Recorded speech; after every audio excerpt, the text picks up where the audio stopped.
You near Talborough, the capital city of Iddesleigh, which nestles in a valley on the edge of the Misty Vale. In the city you hear that King Tilligorn and his cavalry have returned. You head to the parade grounds, where you see a broad-shouldered man, about 40 years old, inspecting a group of soldiers. You are King Tilligorn, Lord of Iddesleigh, aren't you? I have seen your portrait in books. The tall man sounds you out, not unfriendly, but vigilant. You are correct, my friend. This is the first time I have met an educated dwarf.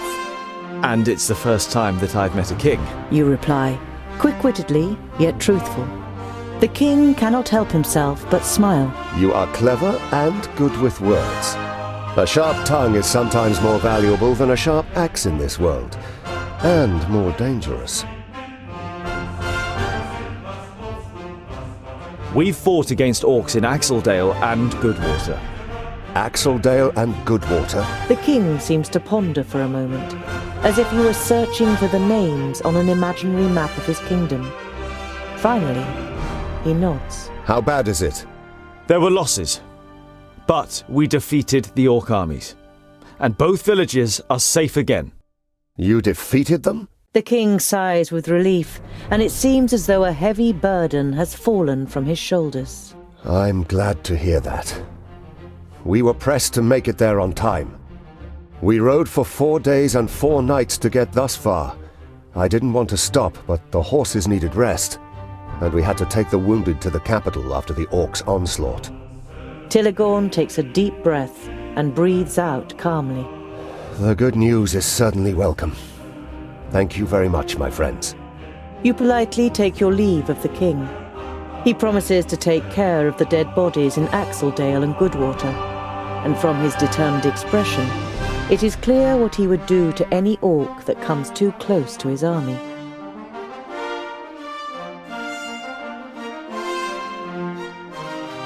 The inhabitants of Clute Meadow are busy at work in the village and the surrounding fields. They don't seem too worried about the armies of orcs that are prowling around, or they just don't know about them.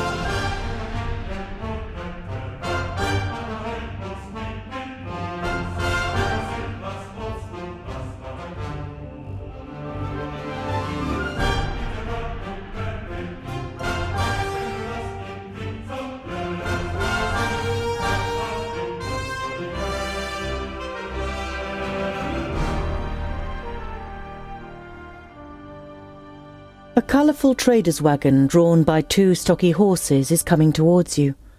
A small man is sitting on the box seat, and as soon as he sees you, the wagon slows down. As it draws to a stop next to you, you realise that the driver isn't human. He's a dwarf. Greetings, my friends. All too rarely does one meet wayfaring dwarves around here. You can call me Mort.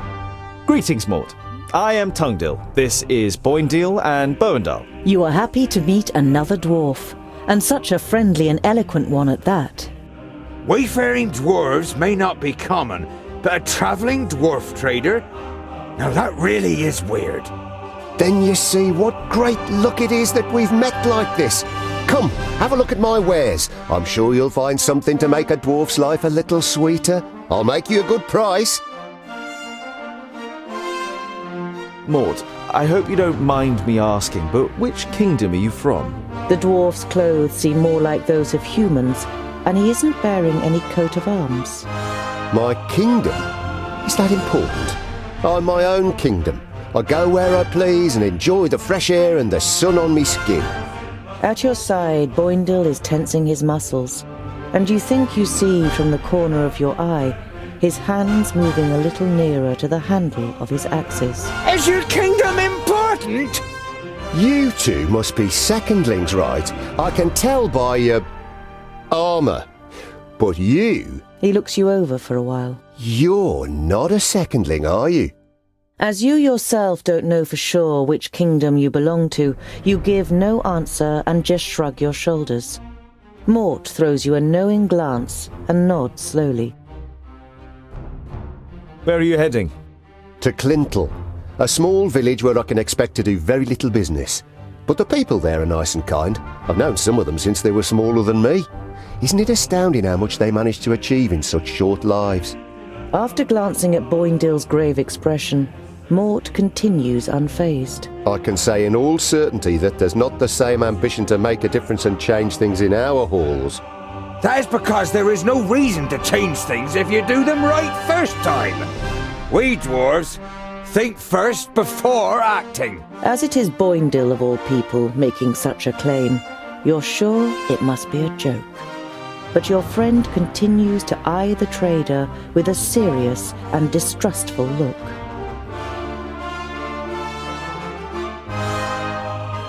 I grew up with Magus Lot Yonan in Yonandar.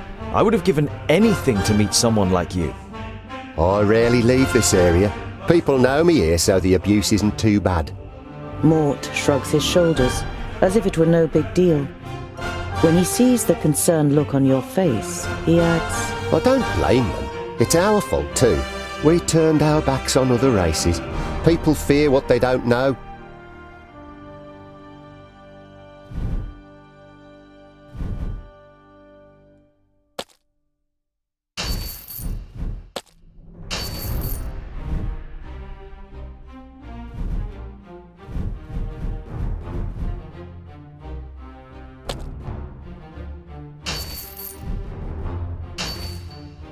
We must press on. It was a pleasure meeting you, Mort. Mort smiles. The feeling is mutual, Tungdill. Vrakas be with you. Mort spurs the horses on, and the colourful wagon jolts into motion. You shouldn't be so trusting. The wagon is no more than a few yards away when Boindill looks at you reproachfully. A dwarf who lives alone among humans for years on end and disowns his kingdom? Don't you know what that means? He's an outcast, Tungdill. His kingdom and his clan have banished him. It's a severe punishment, only dealt out for serious offences. The twins enter into a long discussion about what crime the trader may have committed, and go on to teach you the basics of dwarven law. As dramatic as their accounts may be, you didn't have the impression that Mort was a criminal, nor that he suffered particularly from his exile. You arrive at a small, bustling village.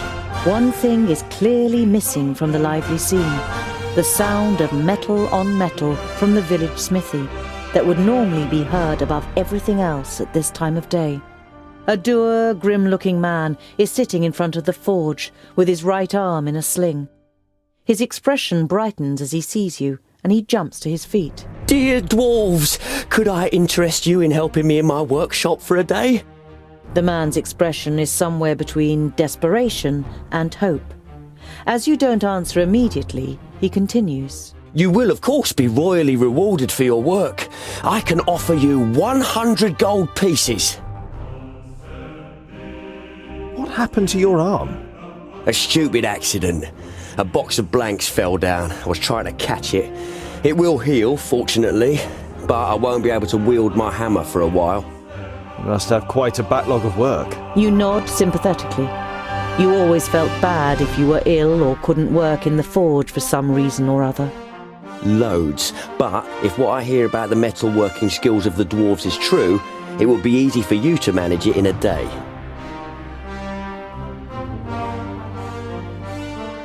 I'll help you. I worked in a forge for a while. You modestly conceal that in this case, a while means almost a whole human lifetime.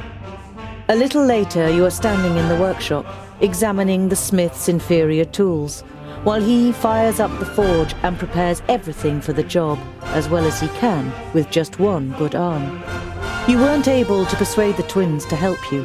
As warriors, they'd rather go hunting, Boindill declared. But you think it's more probable that you'll find them drinking beer. But you don't care. You're excited about being able to smith again after such a long time. Hours later, you have forgotten everything around you. The heat of the forge, the sweat on your warm skin, the play of the flames. You're in your element and work as if in a trance. The smith left the workshop ages ago with a satisfied grin on his face. Wait, I'm talking to you. You look up in surprise. Everything but the beating of the hammer had ceased to exist. and you didn't notice that someone has come in.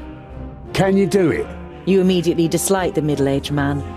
He sounds you out so doggedly with his light grey eyes that it feels as though he wants to look right through you and into your deepest thoughts. The man points to 2 horses. Those 2, in 1 hour. With the forge hammer in your hand, you play dumb. You blink and look back and forth between the horses and the man. What's the deal with the horses? You expect the man to fly off the handle, but you feel even more uneasy when he asks you quietly and very slowly to please re-shoe the 2 horses. These 2 need shoeing? No problem. The man doesn't look convinced, but you get to work with confidence. 2 more armed men are standing next to the horses, sizing you up.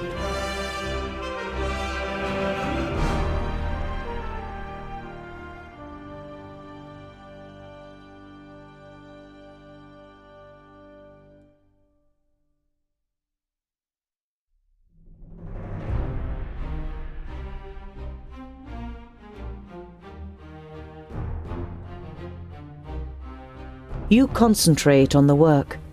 The only sound you hear is the melodic beat of the hammer against the anvil. You keep track of the armed men out of the corner of your eyes. You suspect they are mercenaries. While you're fitting the 3rd horseshoe, another armed man enters the forge and speaks in hushed tones with the leader of the group. He's the only one here. The man nods in your direction, and you quickly shift your attention back to the work. You play it cool and complete the work. As the leader of the mercenaries pays you, you have the feeling that he is trying to transfix you with his eyes. The men leave the workshop without a word. So, you're mercenaries, I take it? You're only trying to engage in conversation, but the man looks at you incredulously, as if he didn't expect dwarves to be able to talk. Something like that. Got lots of work? Oh, do you know anything about the armies of orcs from the south? We can't complain. The man's tone makes it clear that the conversation has ended here. You carry out the work in silence. As the leader of the mercenaries pays you, you have the feeling that he is trying to transfix you with his eyes. The men leave the workshop without a word. The men join a larger group of horsemen, more than a dozen, outside the village. You stay hidden and listen. Not here in the village. Go. Search the road between here and Clintal again. The other mercenaries nod and the group rides off. You can't make head nor tail of what's going on here, but you don't like it. You tell the twins about your encounter, and they decide to be especially vigilant over the next days. You spend the night in the smith's house and move on the next morning.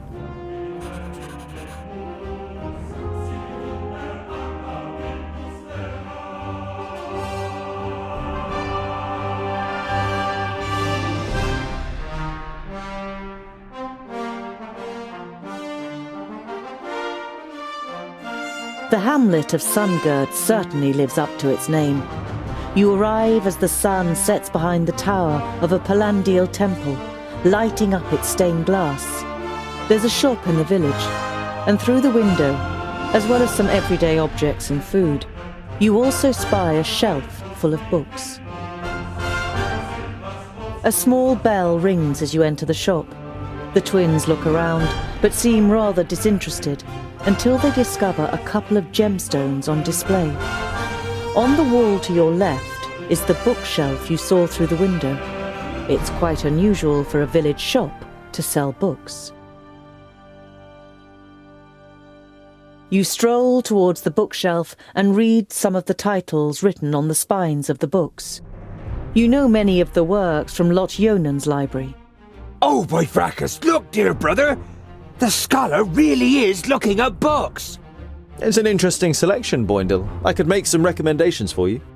Boindle throws his arm around your shoulder and pulls you slowly away from the bookshelf. What if someone sees you? Here, this is more our kind of thing. You follow him reluctantly and are shown the selection of gemstones.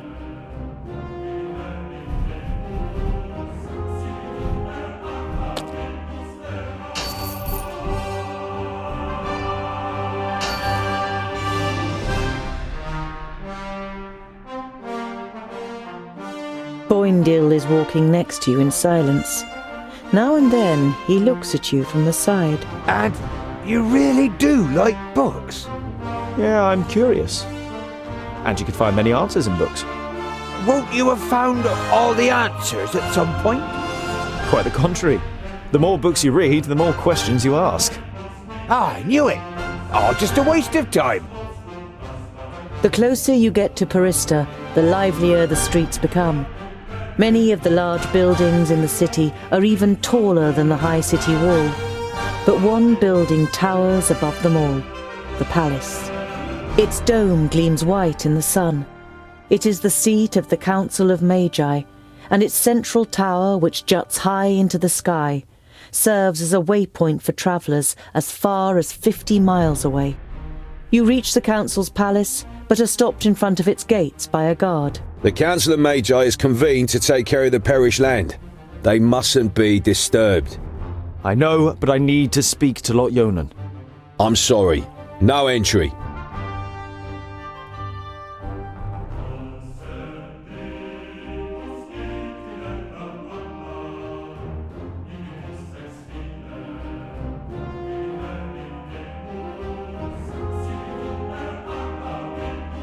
You arrive at a crossroads with a tavern on the corner. A warm light is emanating from its window, lighting up the road around it. A stone sculpture of a sheep stands in front of the door, and above it a sign, swaying gently in the breeze, reads, "The Stone Sheep."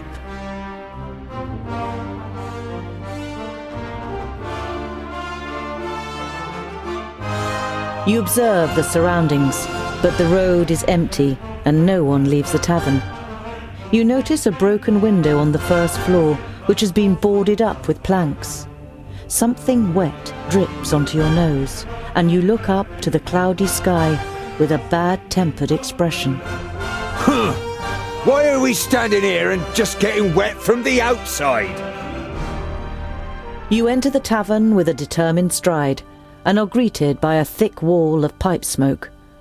The dozen or so drinkers at the tables turn towards you, then give each other astonished and slightly worried looks. In the tavern there are half a dozen people sitting at the tables, and just as many at the bar, clearly farmers and labourers from the surrounding villages. Boindil pays no attention to the other guests and trudges over to a table. Together with his brother, you follow him and sit down. The landlord comes out from behind the bar. What can I get you? You hear surly muttering from one of the tables. What are groundlings doing showing their faces here, now of all times?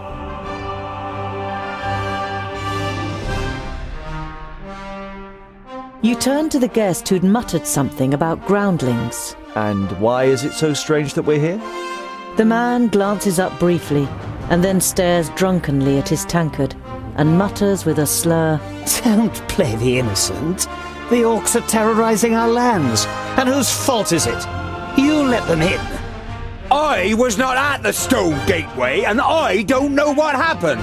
But you can be sure of one thing. Dwarves would never cooperate with orcs. We kill them no sooner than we say them, or my name isn't Boindil Doubleblade. The drunkard and his neighbour are given a start. They mumble an apology and turn their attention to the beer in front of them.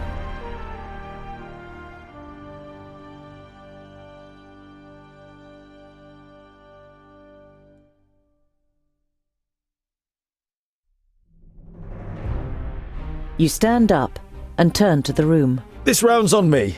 The faces of the guests and the landlord brighten up immediately. The landlord gets to work pulling everyone a beer and handing out the tankards. Some of the guests say cheers to you as they get their drinks. Did two travellers pass this way? One was a famulus, the other a mercenary. The landlord shakes his head indifferently and mumbles something incoherently. One of the guests is about to say something, but shuts up when the person next to him gives him a poke. Come on now, tell us what happened. We're all friends here. The man who was going to speak the first time round looks over to his neighbour, who nods. Two travellers spent the night here. One had a robe on, the other was a mercenary. The next day they left, all in a hurry. Said they'd been attacked by an elf. One of the other drinkers finds his voice too. There was a hell of a lot of noise that night. As if there'd been a dust-up. You left some gold here for the trouble. I thought they meant the noise, but then I noticed the broken window. The landlord sighs. Please don't tell anyone else about this. Who will want to spend a night in a tavern where an elf has been sighted?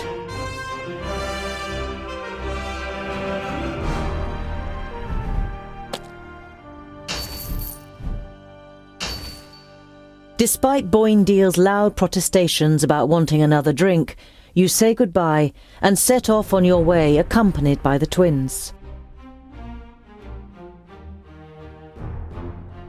There are dead orcs lying in the defensive trenches and strewn over the meadows in front of the city.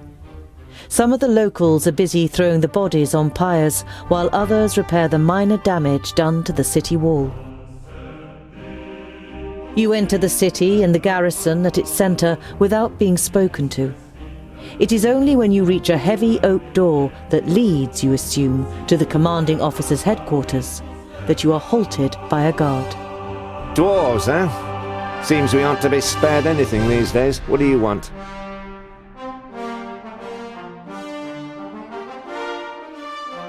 It looks like you've got an orc problem. Had.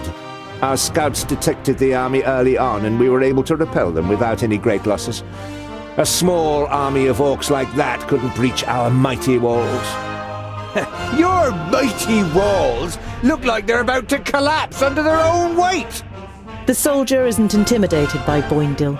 He juts his chin out confidently. At least they stopped the orcs, unlike your dwarven walls in the north.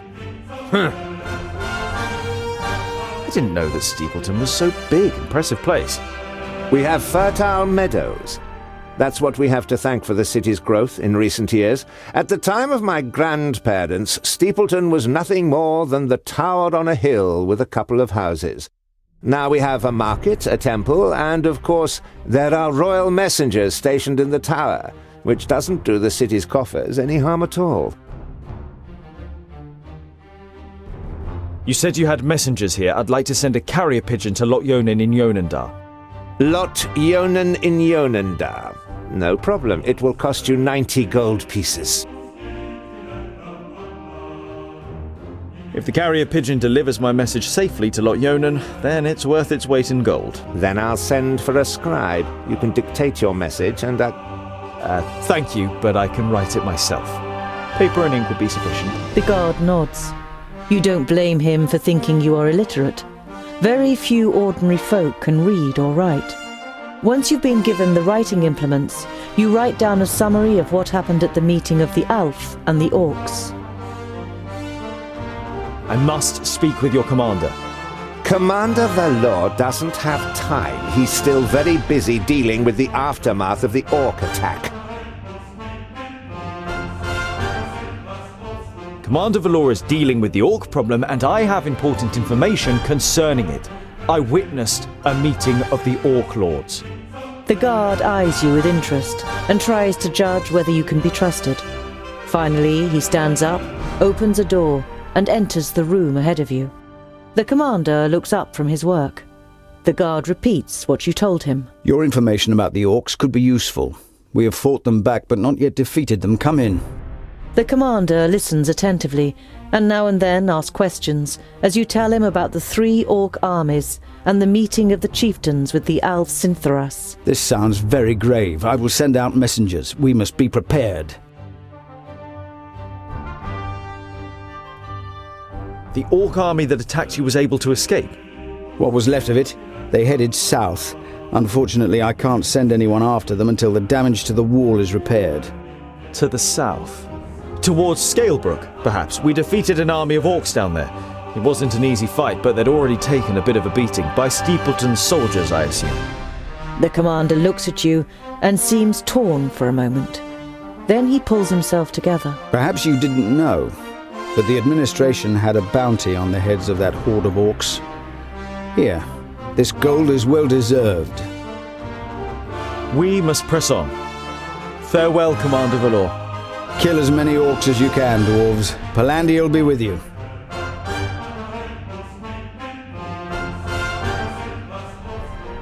You see a camp with a wagon and 2 people on the edge of the path.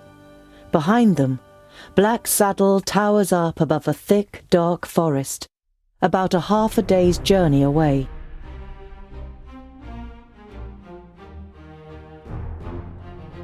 You don't want to give them a shock, so you address them while you're still a distance away. Hello, friends. Is there any space by your fire? The 2 traders look up and visibly jump when they see you 3 dwarves. Ah, hello. Yes, of course. It doesn't escape your attention that you seem to be causing the traders some uneasiness, but you take up their offer and sit down. The twins follow your example. We're only travellers. We're looking for someone who's said to live on Black Saddle. A hermit. Someone who lives here? The traders exchange amazed looks. If they live here, they must be mad.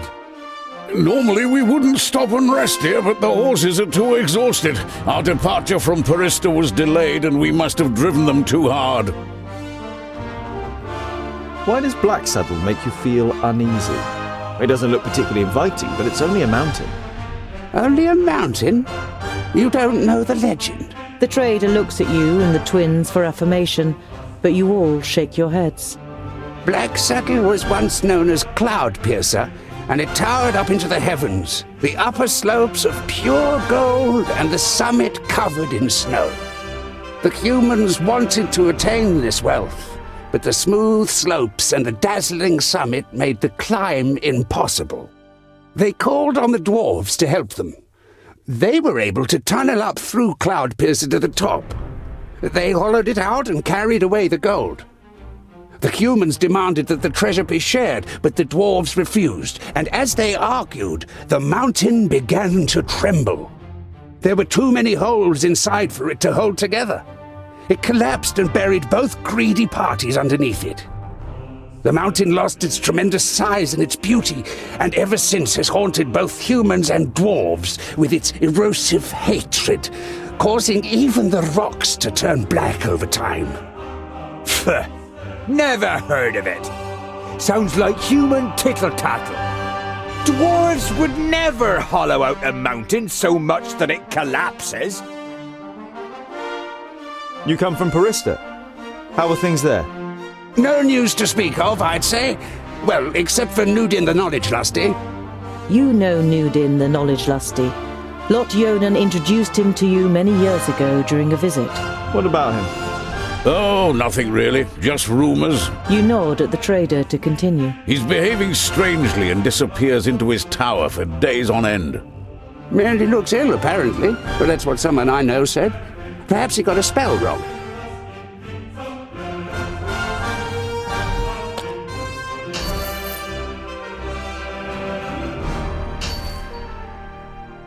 Later in the night, after eating together and some friendly conversation by the campfire, you all decide to sleep. But you take the first watch. It's a night in which nothing happens, and the next morning the traders set off early. After breakfast, you also continue on your journey.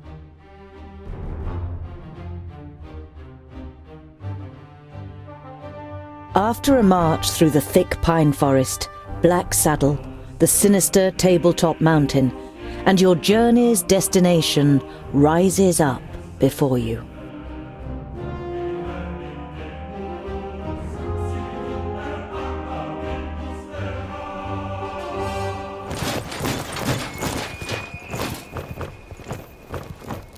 Are you sure that the Famulus lives here? Yes, according to Lot Yonan. Although you try to put a lot of assurance into your voice, you too see no signs that anyone lives here. No castle, no tunnel, no camp. There's nothing here but mountain. Then we'll have to take a closer look. You do that, scholar. We'll be waiting for you here. You think about objecting, but it would just be a waste of breath.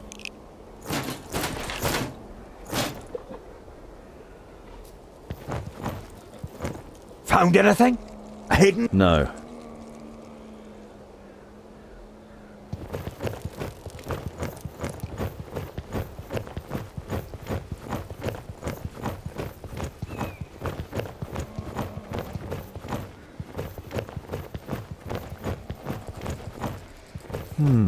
No trace of Garen here either.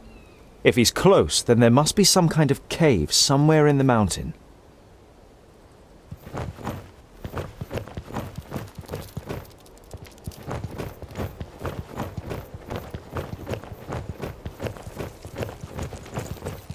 Even the dark evergreen forest seems to be afraid of the Black Mountain.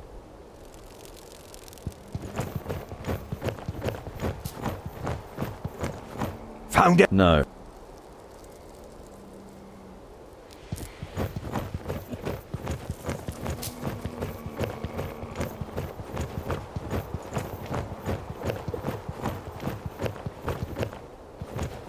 I can only climb a little way here. There must be a better way.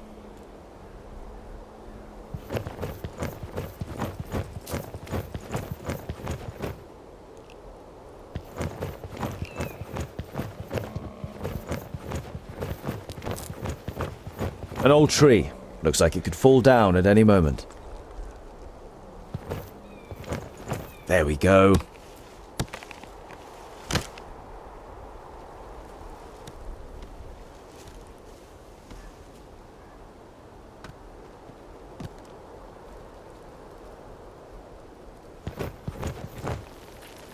Too steep. I can't get a grip anywhere. If Garen is here, then he is further up. I should find some kind of clue before I climb down again. I should be able to get up here.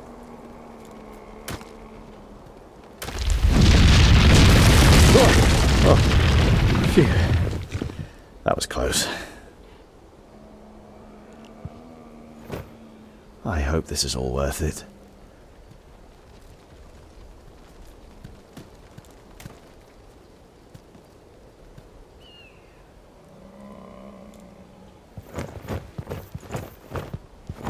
Here's a... No, forget it.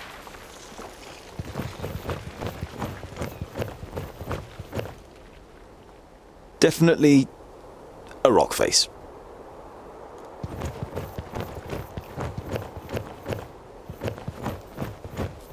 There's something engraved on it. You realize with surprise that they are runes in the Dwarven language.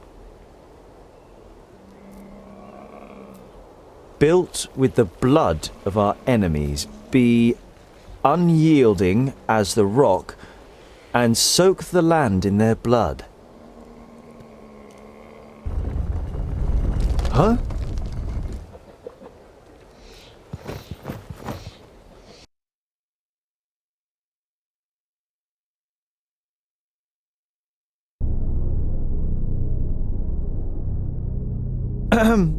Hello?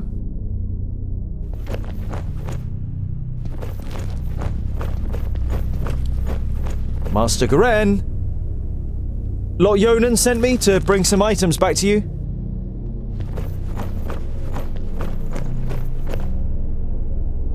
My inquiries are almost at an end. That means I can finally go to be with my sunshine. I have never been to Greenglade, but I think I will like it there. I deposited my most valuable things in the grave of Horengarth before my departure and secured it with magic. The password is... You recognize the following words as rune names, but they're written in the learned language, so you don't know which they are. Greenglade. Oh, great.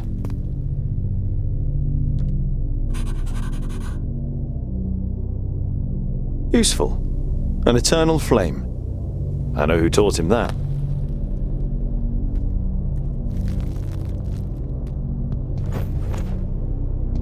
You see sketches and notes on the architectural features, statues and wall reliefs. It seems Garen spent a lot of time studying this place. Maybe he's a kind of a dwarf historian, or maybe he's just a treasure hunter.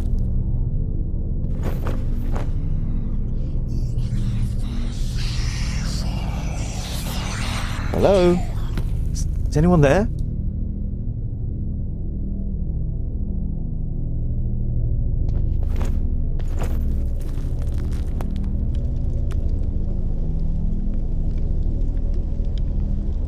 It looks as though Garen lived in the fortress for a while.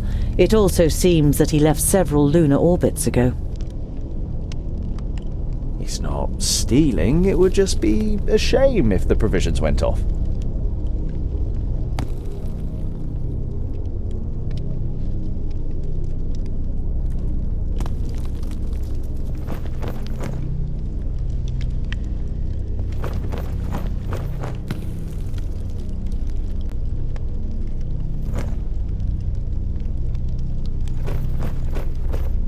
Born of stone, forged in battle. Arise, reborn from the blood of the enemy. You're not sure if you really want to know what was once in this basin. The whole place gives you the feeling that a decent dwarf shouldn't hang around too long.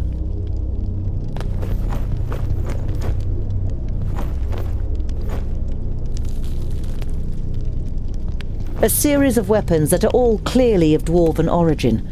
The spider webs and rust suggest they have been here for quite a while, maybe even centuries.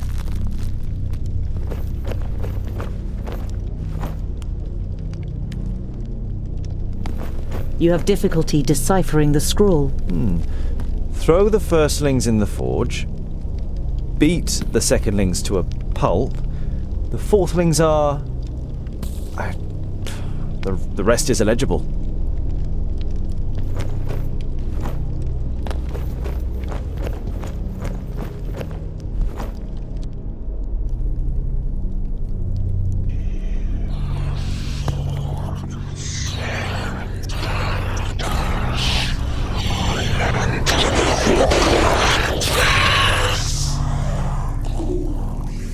Thirdlings, the fortress belongs to the dwarf haters.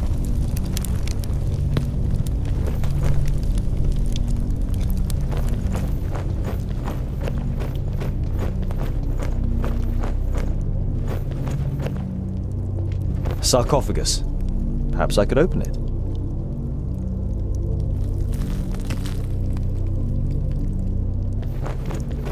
Graves. Could be buried here.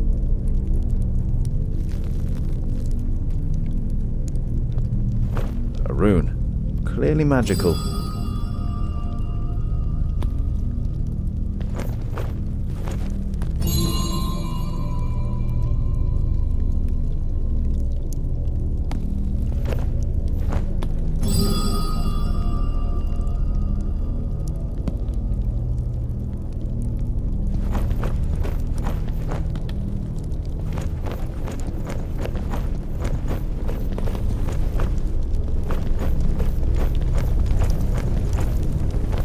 Norimber's dwarves are not only as unyielding as a mountain, they are also as destructive as an avalanche, and would batter into lesser kingdoms just as relentlessly.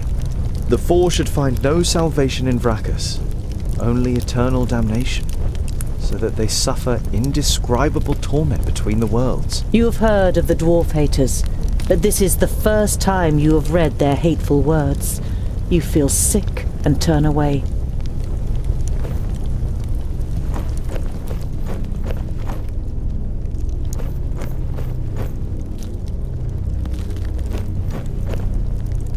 Lorimber, the progenitor of the Thirdlings. In most of the chronicles about the 5 dwarfen kingdoms, only very little is written about the Thirdlings, and what is written is full of disgust. They are called traitors, or worse. It would seem that even the Thirdlings worship Vracus, but in all the other kingdoms his shrine would be the biggest, not the statue of the kingdom's progenitor. A couple of gold coins are in the bowl in front of the shrine. Can't do any harm.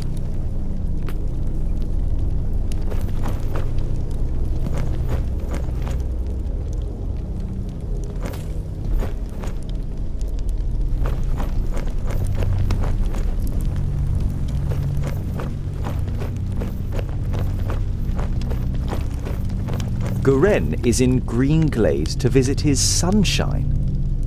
Greenglade is in Gauragat. We can't have fallen in love with a pointy here, can he?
Ah, that's it.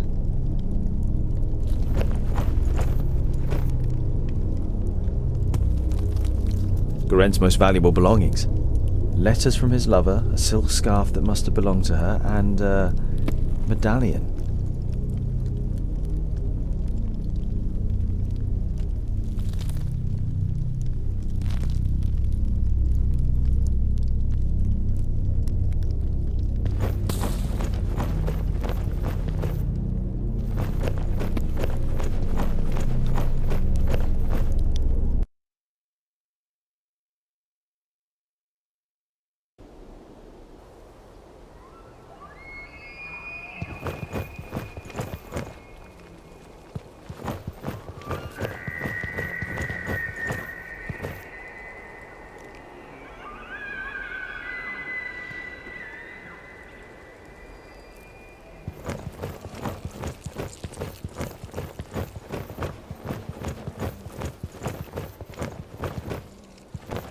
So, Scholar, what are the results of your inquiries? There is an abandoned fortress in the mountain, and I think it belonged to the Thirdlings. Boindale's eyes narrow. The blasted dwarf killers! A Thirdling fortress? Here? In the middle of Girdlegard? We must let High King Gundrabur know about this.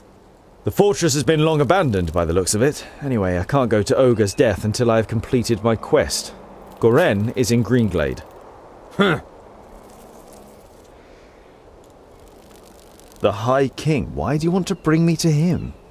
All right then. It's about the choice of the new High King.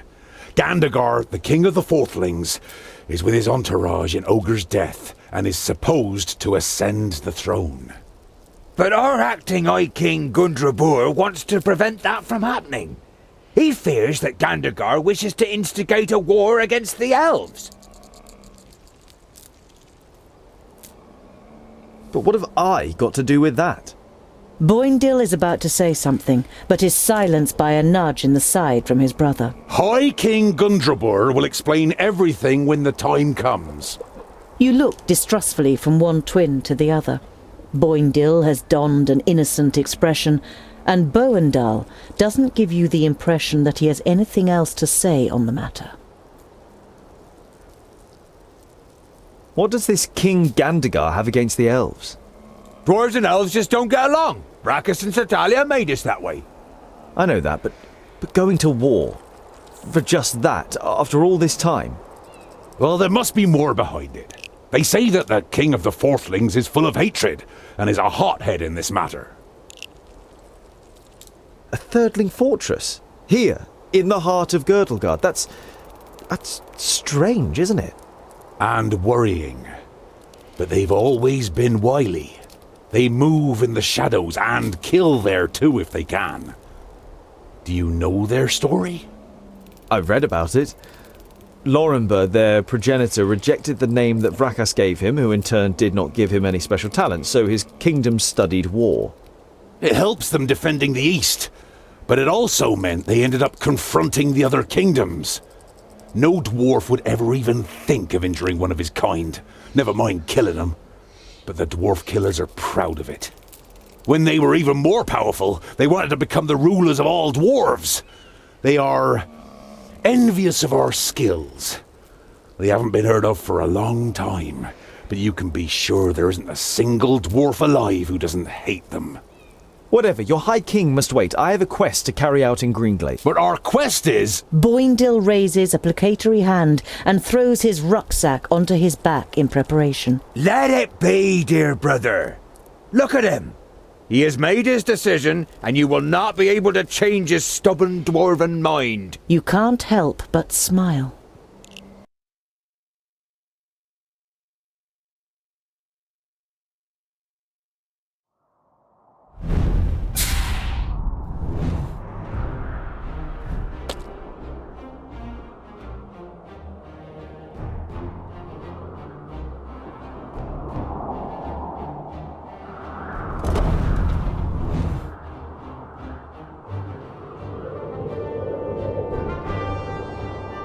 While taking a rest, you see a cart trundling along the road not far away from you.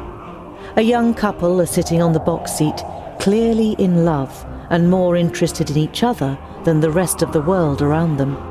The sight reminds you of a long, unanswered question. So, I was wondering, what do female dwarves look like? Pretty.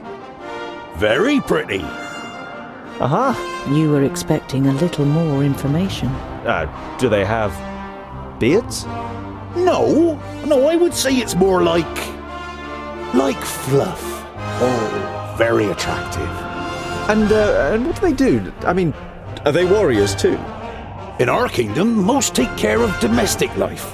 They take the animals down to the meadows in the valleys, make sure the larders are full and that there's plenty of good beer, and make our clothes. It only ever causes problems when men and women stand shoulder to shoulder in battle. Some of them are talented stonemasons and smiths, and beware of insulting their skills. They are no less proud than we are.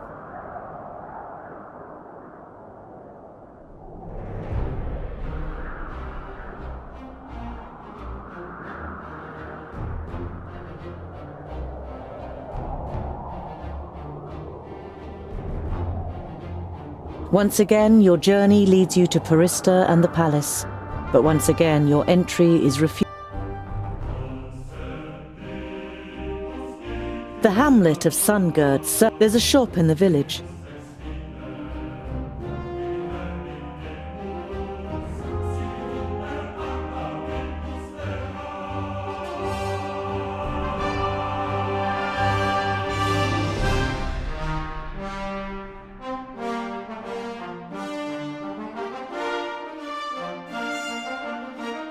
You approach the village and can tell even from far off that something isn't right. The smell of burnt wood and death is in the air.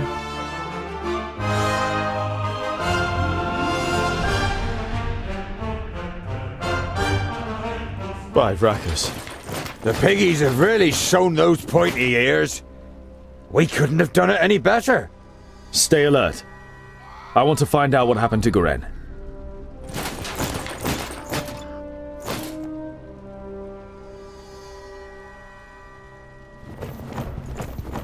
Hoofprints! Burned into the ground! Alfar? The fire in Boindill's eyes flares up with delight. Huzzah! That would make a change from those stupid piggies. Did you hear that, brother? We might get to test our blades on Tion's pointy ears.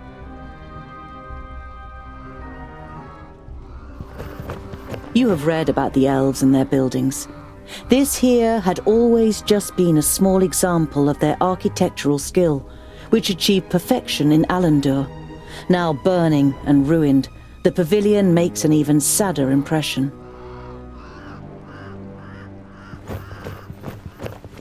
Green Glade was one of the few places in Girdlegard where humans and elves lived together. You don't see any elven features among all the faces contorted with pain and fear. You look away.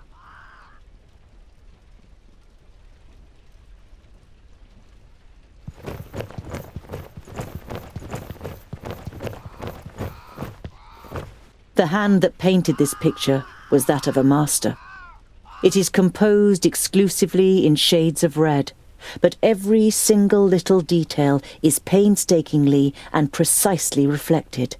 Trees, the remains of buildings, bodies. You hesitate. This picture portrays the village in its state of ruin. Examining the canvas more closely, you realize that it is actually made of skin, and the red paint seems more than suspicious now. This is the most disgusting thing I have ever seen.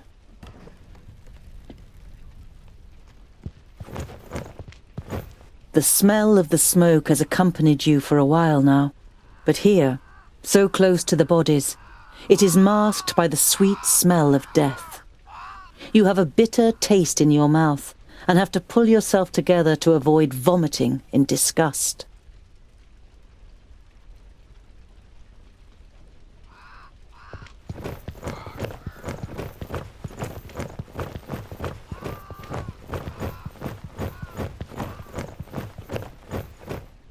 The Magus had these books on him when he was attacked. Was he trying to bring them to safety? Your eyes fall upon a sealed letter next to the books. The circumstances seem grave enough for you to break the seal. Greetings, Tugger. I am glad to hear that you finally wish to confide in Lot Yonan. I have found out something new about the demon. It's all written in these books. I think they are the key to his destruction, or I hope so, at least. Yours faithfully, Goren.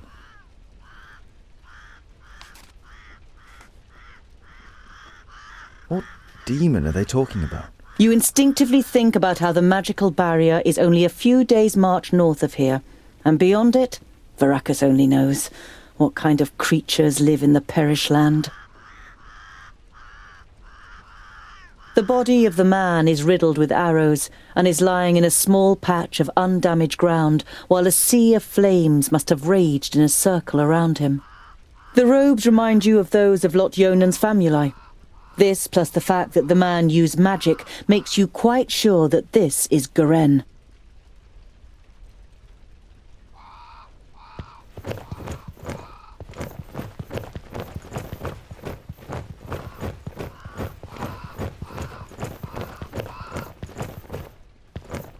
The elf maiden's graceful snow-white face still radiates beauty, in terrible contrast to the rest of her appearance. From the neck down, she is nothing more than a blood-red, damp and glistening skeleton.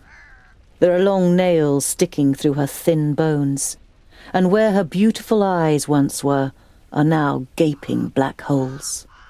In your imagination, you see the Alfar's shadow mare standing around the Lady of Greenglade, devouring her, while she, nailed to the tree, squirms and screams in pain. You quickly put your hand over your mouth.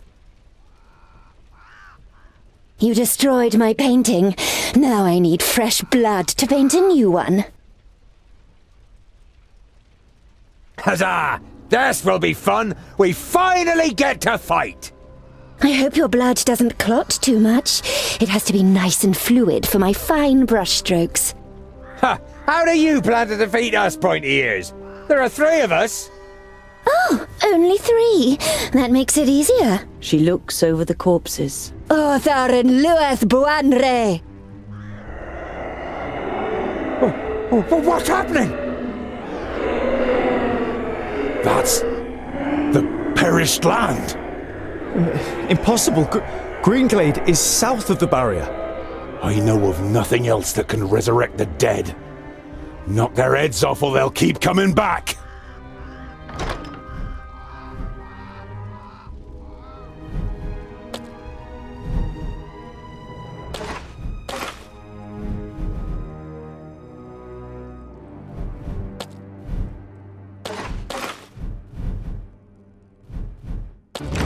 Varakas!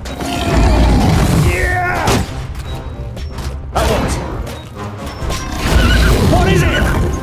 Huh? Huh?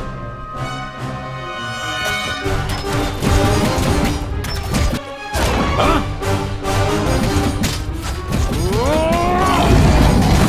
All right, we actually put up a fight with pleasure.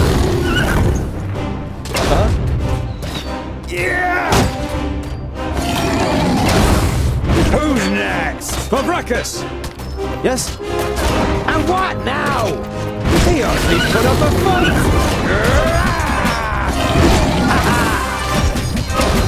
Too easy! Huh? Another one bites the dust! Who's next? Yeah! Come again!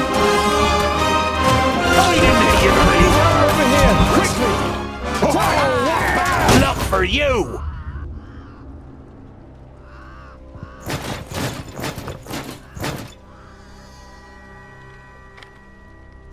Dwarves, you protected the glade.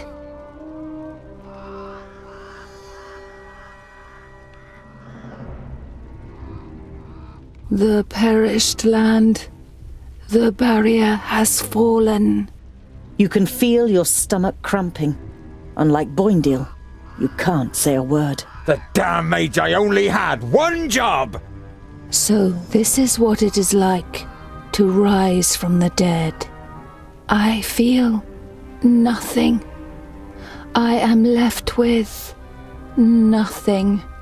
My love, my beauty, my home, and my forest. Everything has been taken from me.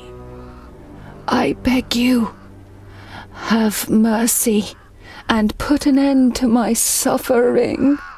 Without even being able to look into her eyes, you recognize the sadness in the elf maiden's expression. The dignity that she must once have radiated can only be imagined in her current state. Garen was here, and I've heard that you elves have special abilities in battle. Did the Alfar take you by surprise in your sleep? I felt her presence, but when I confronted the elf, she had already killed the first of us and resurrected the perished land. It fills humans and dwarves with a hatred for life. It turns you into beasts. They charge through the village like a fury, and everyone that they killed became one of theirs.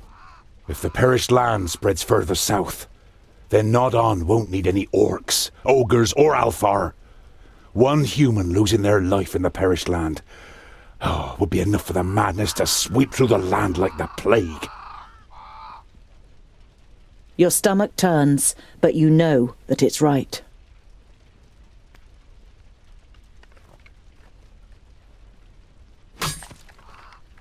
You've never seen the twins looking so serious.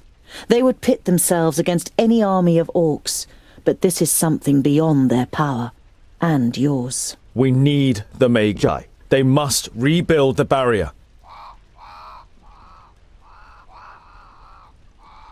We must go to Lot Yonan before the perished land spreads further. Maybe he's still in Parista. Neither of your companions objects. I can't believe it. The barrier has fallen. How could that happen? Who could tell? Anything could go wrong with all that hocus-pocus. It had held back the perished land since the fall of the Fifthlings. Reinforcing the barrier whenever it loses power is the primary duty of the Great Magi. I can't imagine how Nodon or anyone else could have broken through it. You think of the demons mentioned in Garen's letter. You wonder whether it could be possible that a demon from the outer lands might possess powers so great that even the 6 Magi weren't ready for it.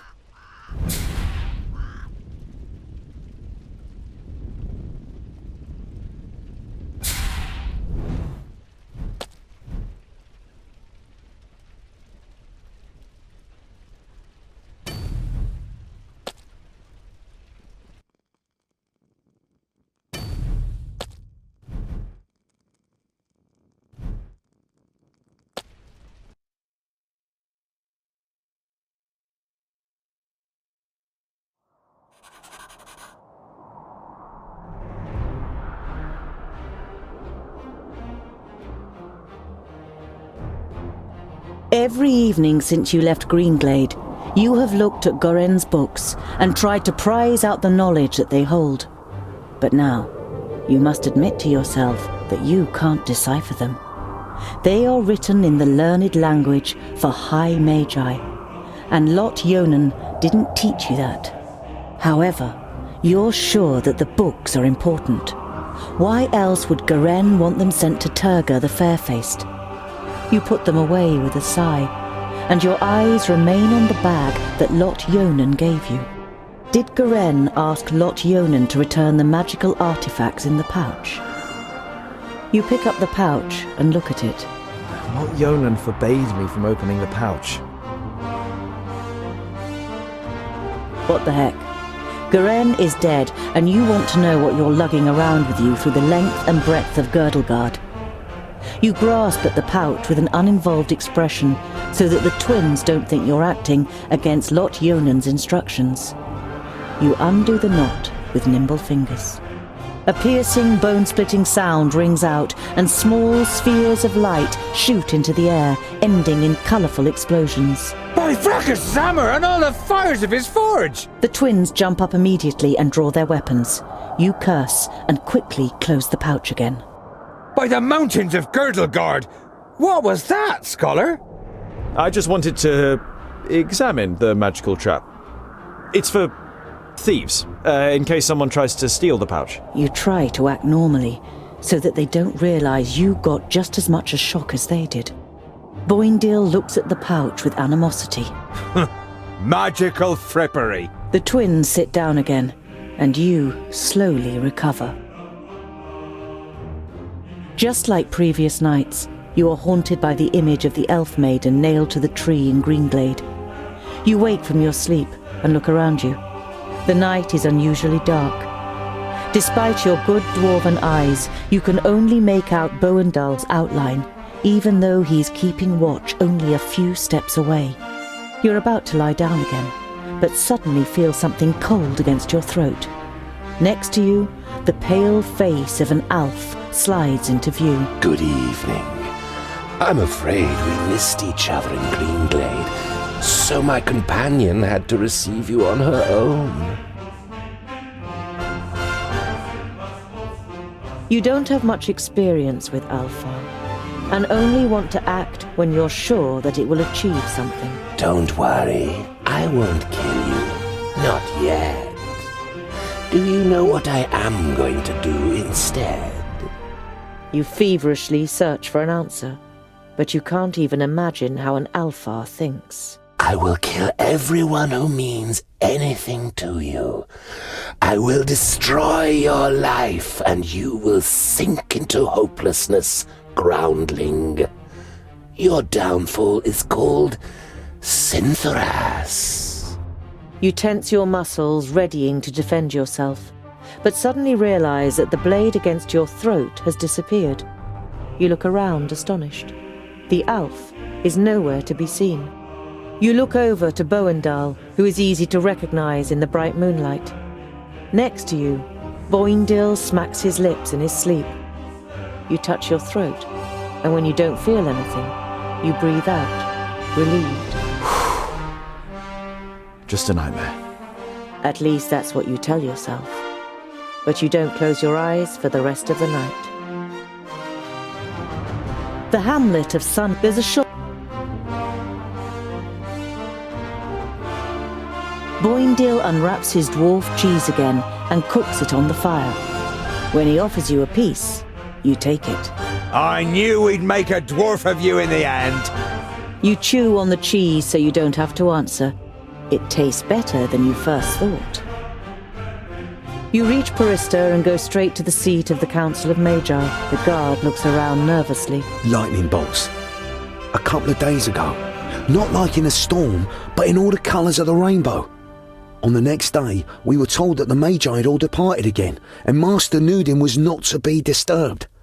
No one has been allowed in the palace since then. Not even us. The report of lightning bolts doesn't particularly worry you. On the contrary.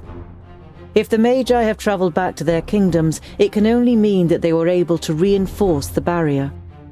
You are eager to hear Lot Yonan's account in the vaults.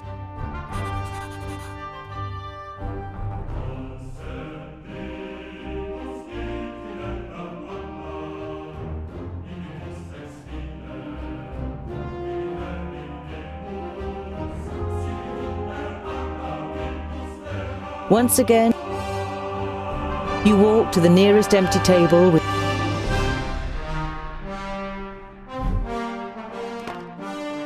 despite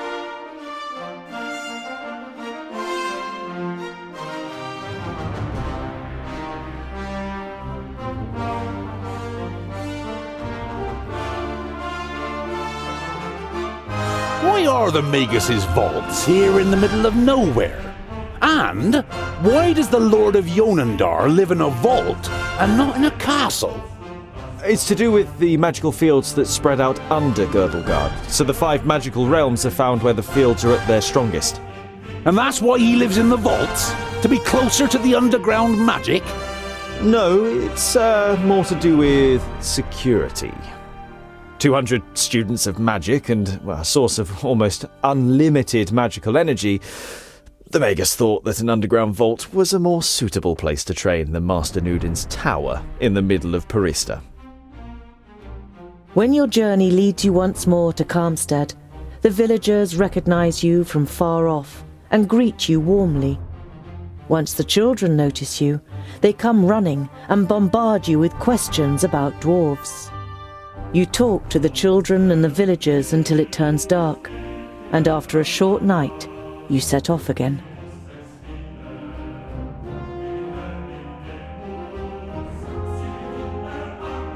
I don't like it here. All this hocus-pocus is bad news.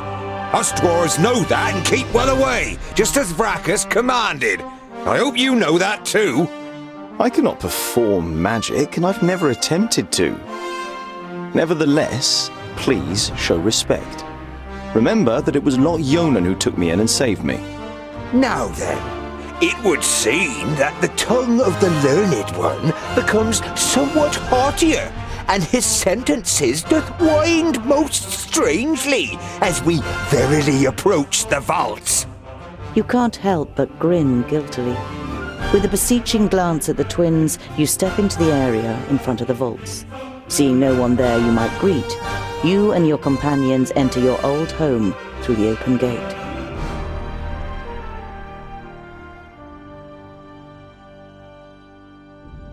Who the hell built this tunnel? Bowendahl examines the crumbling roof with a mixture of disbelief and indignation. Be quiet. I want to surprise them. Is that such a good idea? What if we give your master such a shock that he casts a spell on us? I don't want to be turned into a mouse or a bar of soap. It is unusually quiet in the vaults, but the smell of dinner is in the air. You imagine Frala looking up at you from her cooking pot in the kitchen and smiling. There's boiled and roasted meat for dinner. Come on. That's no reason to go and get ourselves turned into something weird. We'll stay here until you're finished with your little game.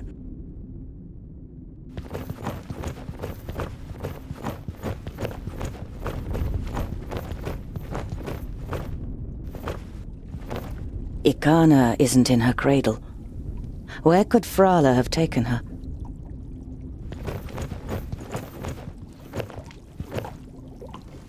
Lumps of meat rise up and appear on the brown, bubbling surface of the soup before sinking back down out of sight. The hearty smell makes your mouth water. A human foot? Your stomach turns, and you have to fight hard against the impulse to run out of the kitchen screaming.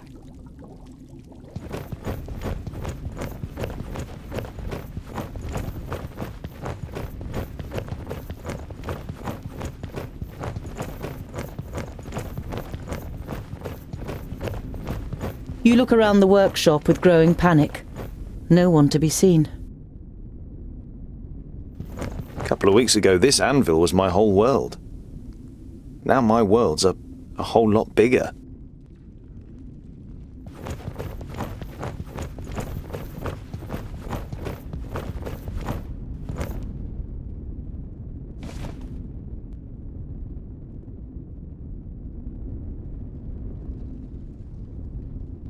What happened here? Speak!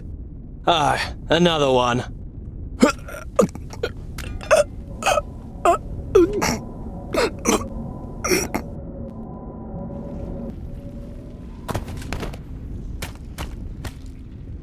Don't even think of using magic, or I'll lodge this pretty piece of steel in your brain. It takes the Famulus a few seconds to comprehend the situation he suddenly found himself in. He seems to weigh up his options for a moment before he breathes out and the tension leaves his body. All right, I won't use magic.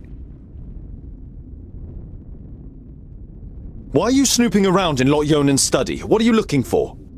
I'm looking for artifacts that Lot Yonan, when he was in Parista, claimed he had forgotten and left in a cupboard, and for the books that were stolen from Greenglade. I'm guessing you're the dwarves that stole the books. What does your master want with the artifacts and the books? I don't know. He commands, we obey. He's going to be very displeased. I did find a bag in the cupboard, but it didn't contain the right objects. What happened here? Where is everyone? For a while, the famulus seems to be playing with the idea of being stubborn. Boendal pushes a little harder on the end of the crow's beak, and the tip penetrates the skin. Blood seeps out. They're gone! Dead! A school full of magi destroyed without any signs of struggle? Lies. The facts seem stacked against it, but you cling on to this faint hope. Lot Yonan's famuli were already in Parista. There were only novices left. We made easy work of them. The Elfar, Syntharas, he insisted on being part of the raid after he found out that you grew up here. He opened the gates and killed most of those here before they even knew what was happening. In your mind's eye, you see a pale face appearing from the darkness. You saw what Elfar are capable of in Greenglade. You push the thought to the back of your mind and try to keep a clear head.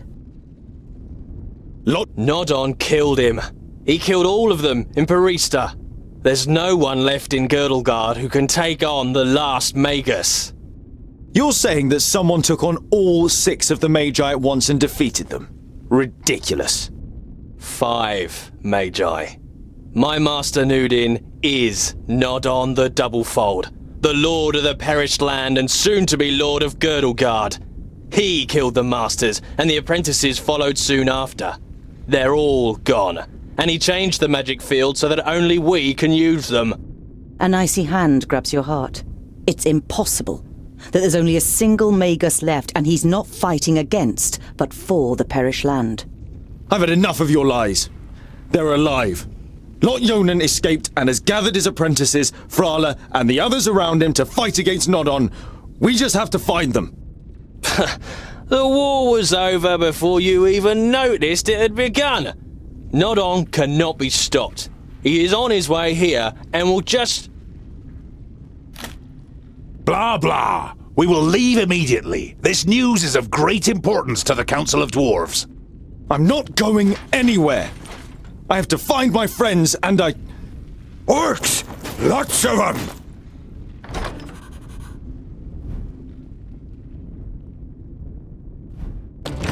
Understood. On my way! At once. As good as done. What is it? Huh? What is it? Get fight! Oh, what bad luck for you! Pow! Another one bites the dust!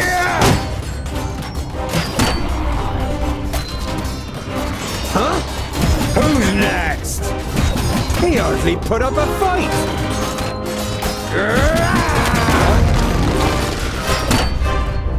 Pavrakas! Huh? He hardly put up a fight!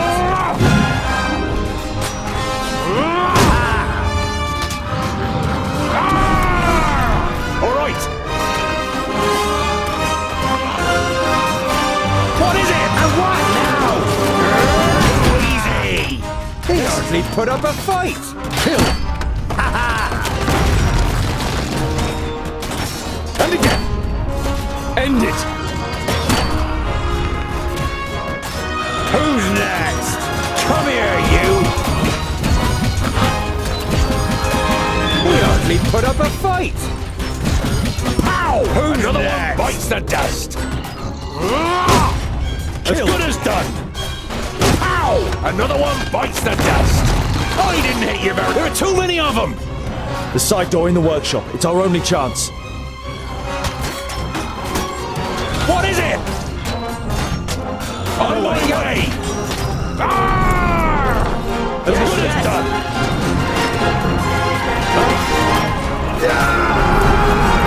On my way! Huh? As good as done!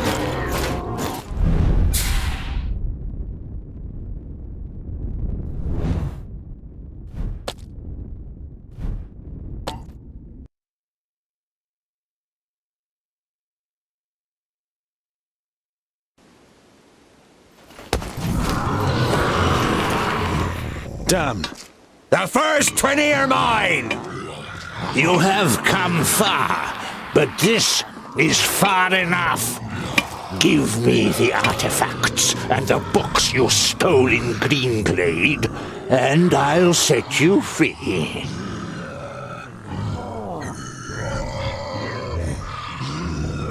What's with the artifacts and the books? They belong to me. Lord Yonan was supposed to bring them to Porista, but forgot them. So, I came to pick them up. That's all you need to know. What have you done to the other Magi? Your Famulus told us some cock and bull story about you forcing them and their famuli to go to Porista and then murdering them. I did what had to be done to protect Girdlegard. I wish there had been another way. But they would never have understood. Do your eyes deceive you, or do you really see a brief moment of real regret on the swollen face of the Magus? You wanting my rucksack is enough reason for me not to give it to you. I don't need your consent. Look after the rucksack. If you lose it, you will also lose your life. Go back to your realm, dwarves, and let your king know that I need his land. Either he hands it over without a drop of blood being spilt, or my troops and allies take it by force. You can take this one with you. I have no use for him.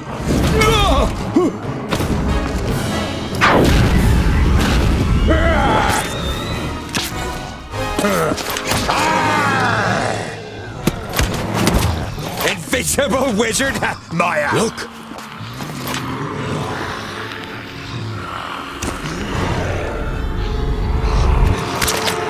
Let me handle her. Kill the dwarves! There's the orc with the rucksack! Let's get him! Huh? Alright, yes! Ruckus! There we go! I've got the rucksack! Let's get out of here! Over the bridge! We hardly put up a fight!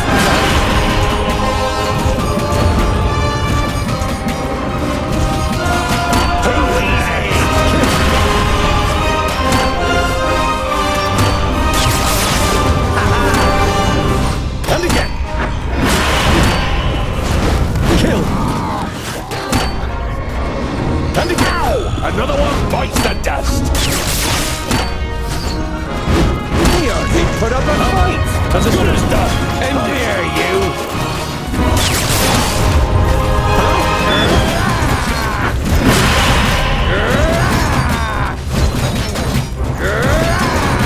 Too easy! And what now? Out of my way!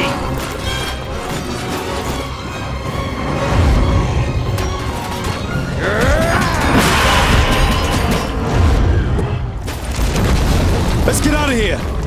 Retreat? We should fight on! We would die!